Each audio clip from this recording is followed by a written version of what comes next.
Sanibonani, umqeqeshi wensizwa lo. Bathi ubhuntu uginqanye ngephuzu umatshitshi qomani. Bathi umfana impane simncane noda ngamathi dabethi mdala anti cha bamsukela bakithi ingane ihlaza cha.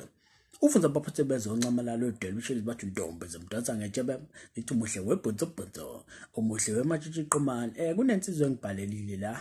Umfowethu ubhalile wathi sawubona umqeqeshi wensizwa.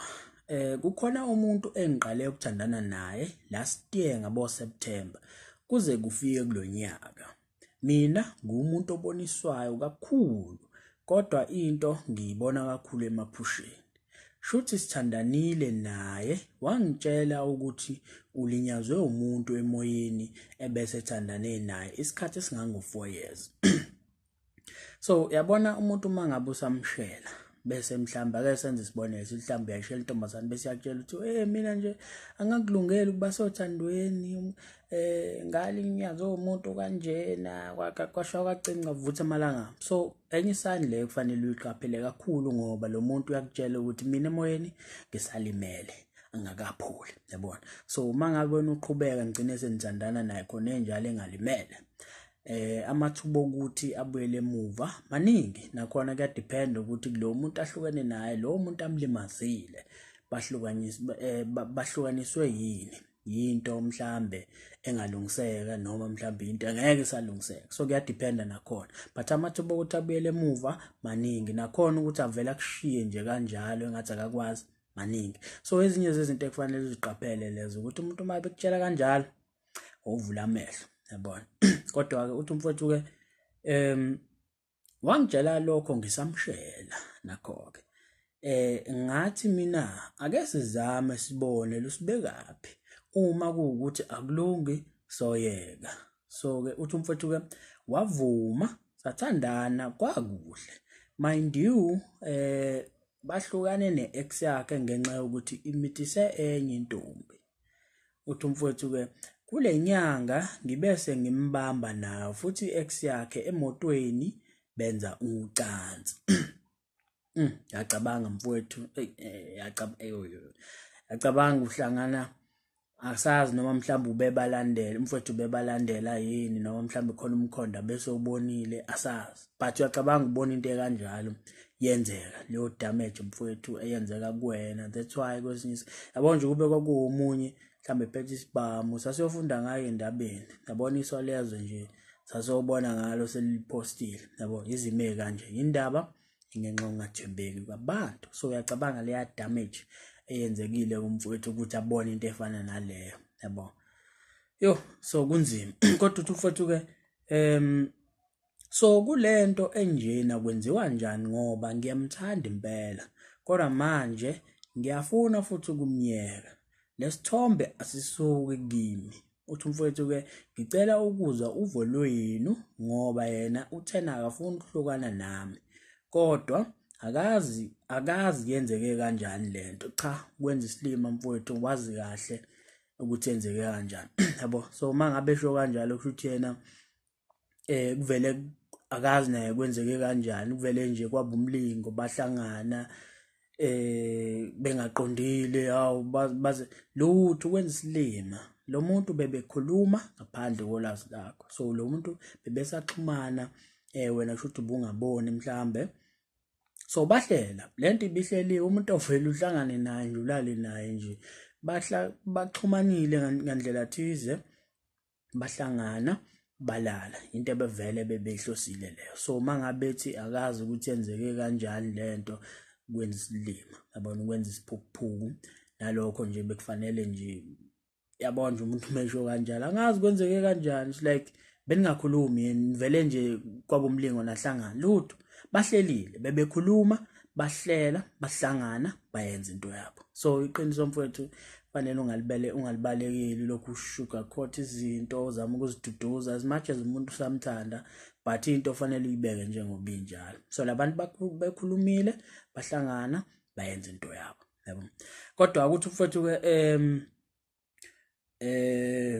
uthi mfowethu ngoba yena uthena akafuni ukuhlukana nami kodwa akazi yenzeke kanjani lento kodwa yazi izinto ngeke zisafana. Ucela ngimfebele okay kusho sekusho intombazane ukuthi mfethu ucela ngimfebele ngiphinde ngimdlise ukuze abonise ukuthi uyazisola ngenze noma yini because akafuni ukulahlekelwa yimi ngididekile kusho umfowethu wayivala lapho so le ntombazane mfowethu fanele ikukhombise kufanele ngabe usuyabona ukuthi ayiphilile ekhanda njengokusho njalo uthe lapho mfowethu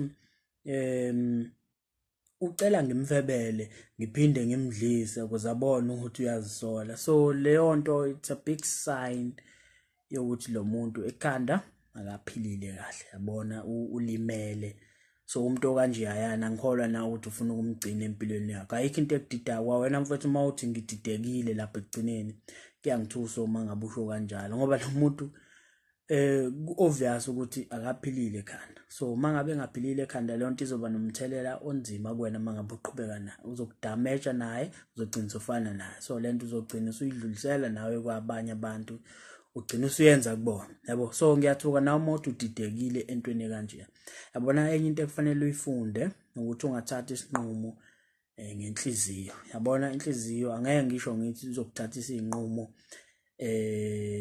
ezibhedayo but isikhathi esiningi yokuthatha isinqumo emva kwesikhathi ozoyisola ngazo yabo so kufanele uhlanganise u1 no3 ubone ukuthi ukunikeza abantu yabona so esimene sikanje lo muntu njengoba ngisho ukuthi bakhulumile bahlela bahlangana bayenza into yabo it's not like kube umlimi yabona so wena mfethu kufanele uzibuze ukuthi okay mangabe kuthiwa uyaqhubeka nalomuntu kahle kahle yini inhloso yakho uzosizakala ngani ngoba nakhona kufanele ukhumbule ukuthi ngeke baze bahlukaneke emva kokwenzeka lesigameko lesi yabo ngeke baze bahlukane nakhona nje le ntombazane ikutshela ukuthi hayi hamba uyochitha hamba uyolala nawe nonombane lapha ngaphandle ke ungidlise nanoma uthanda iyakukhombisa leyo nto ukuthi cha intombazane ngenzeka mhlambe izimo empilweni esihlangabezene nazo sinzima kakhulu yabo so mina la mfowethu angena umuntu ogqugquzela ukuthi abantu behlukane ngoba inhloso ukuthi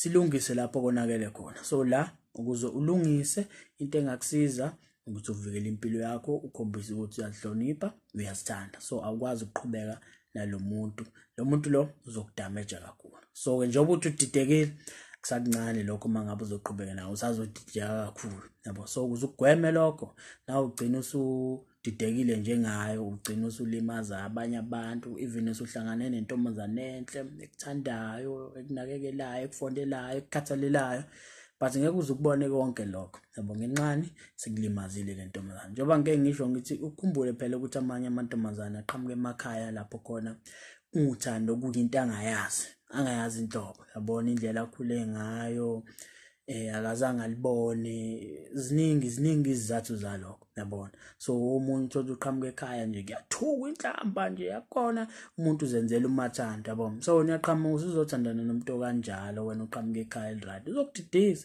uzokulimaza ugcine nawe ungasazazi ukuthi ubani yabo ugcina ulimaza abanye nawe kanti anginjalo mina labo engathi mfowethu isifundo lesi yize kubhlungu njalo samukele kodwa qhubeka uye phambili nempilo yakho ungabusabheka emuva ilokho nje bengakutshela kodwa akumfowethu nawe ubecelile ukuthi ucela ukuthi ngomfowethu uthenje umfowethu ucela ukuzwa uvo lwethu okusho ukuthi angedwa futhi nawe umfowethu nje ububuka le video umfowethu uyafisa ukuzwa ukuthi umbono wakho ubungenze njani noma ungathini kuyena esimene esikanje so ngangijabulisa ke nawe mfowethu ngizwe ukuthi uthini ucabanga kwakho esimene esikanje ngoba phela inhloso yale channel yiyo leyo ukuthi kufanele sifundisane esicobelelane ngolwazi ngoba ungazi kudala ubuhlungu so ke mangabe ufisa umbhale umqeqeshi wensizwa ungaya ku Facebook ufike usearch umqeqeshi wensizwa khona ipage lapho ozolithola ufike umbhalele khona noma uthanda ungibhalela ku email engizoyishiya kuyona le video ethi umqeqeshi wensizwa@gmail.com